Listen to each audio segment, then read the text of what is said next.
Good morning to all the students of class 9.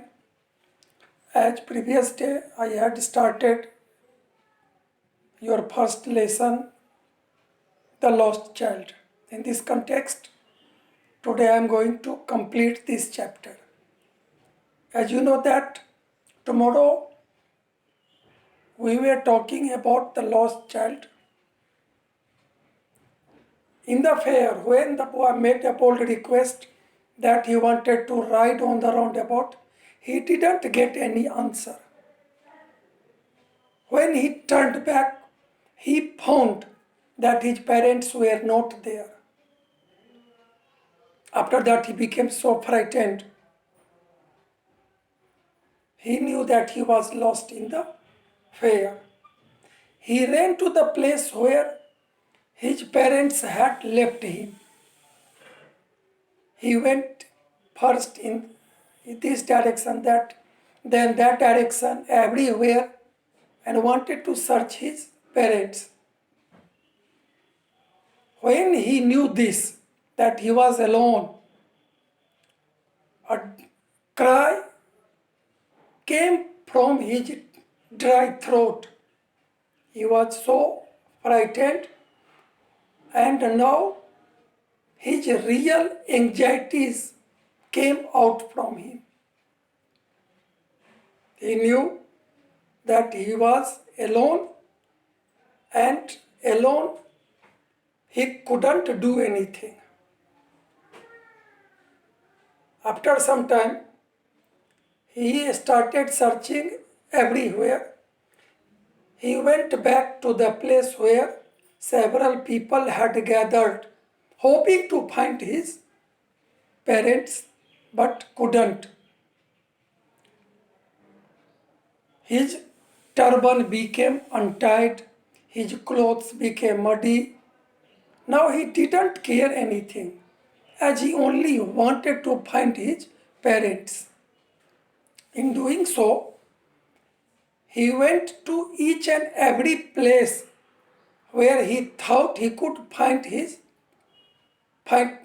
parents. But all his efforts became useless.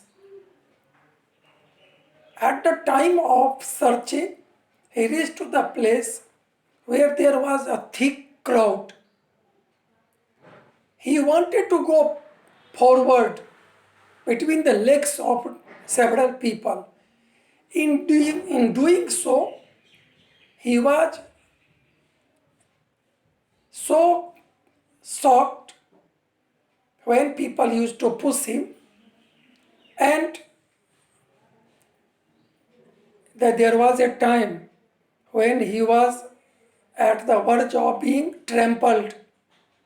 Had a man not lifted him, a person saw him and lifted him in his arms and went outside some distance away and asked him the cause of his weeping. The boy only said, "I want my mother, I want my father."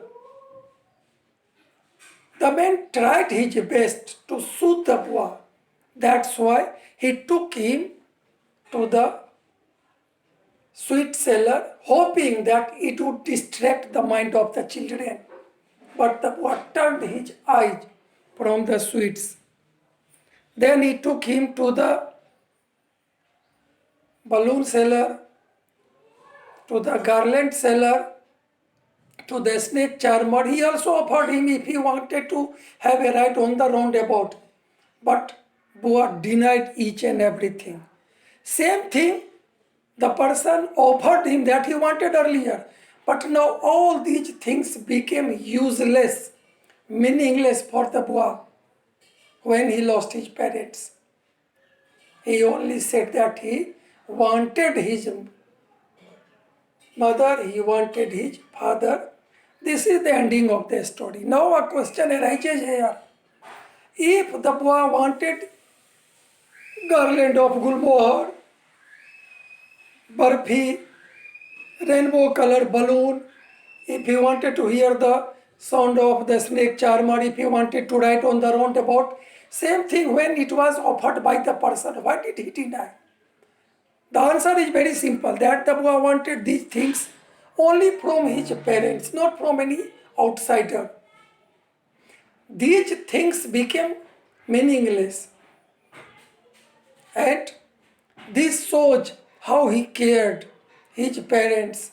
So, a child's psychology is described in the chapter that parents are more important than any other things. Sometimes children think that if their parents don't buy this and that, they don't love them. No, this is not true. Each and every parent love their children and they want to provide him each and everything. And the boy also understood it that parents were more important than these things. Thank you all of you. Tomorrow we will start next chapter.